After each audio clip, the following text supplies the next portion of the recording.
எதிர்வரும் 2026ஆம் ஆண்டு நடைபெறும் கட்சி தேர்தலில் தலைவர் மற்றும் உயர் பதவிக்கு போட்டியிடுவது தொடர்பில் முடிவு எடுக்கும் உரிமையை அம்னோ உச்சமன்றம் மற்றும் பொதுப்பேரவையிடம் விட்டுவிடுவதாக அக்கட்சியின் தலைவர் அஹ்மத் ஜயீத் அமிடி தெரிவித்திருக்கிறார். அம்னோவில் 2 உயர் பதவிகளுக்கு போட்டி இருக்கக்கூடாது என அம்னோ பொது பேரவை முடிவு செய்ததை தொடர்ந்து மேலும் ஒரு தவணைக்கு ஜயீட்டும் துணைத் தலைவர் மொஹமட் ஹசானும் கடந்த ஆண்டு போட்டியின்றி தேர்ந்தெடுக்கப்பட்டனர். இந்த விவகாரம் குறித்து அடுத்த மாதம் நடைபெறும் கட்சியின் பொது பேரவையின் முடிவுக்கு விட்டுவிடுவதாக ஜயீத் இன்று தெரிவித்தார். இந்த விவகாரத்தில் தாம் திறந்த மனநிலையில் இருப்பதோடு கட்சி தொடர்ந்து ஒற்றுமையாகவும் வலுவுடனும் இருப்பதுதான் மிகவும் முக்கியம் என்று ஜயீத் தெரிவித்தார். நேரம் வரும்போது கட்சி தேர்தல் வழக்கம் போல் நடைபெறும்.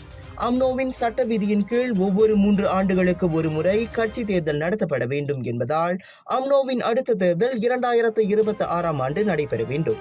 அதே வேளையில் உச்சமன்றம் மற்றும் பொது பேரவை ஏகமனதாக இணக்கம் கண்டால் கட்சி தேர்தலை 18 மாதங்களுக்கு ஒத்திவைக்க முடியும் என்ற விதியும் அம்னோவில் உள்ளது.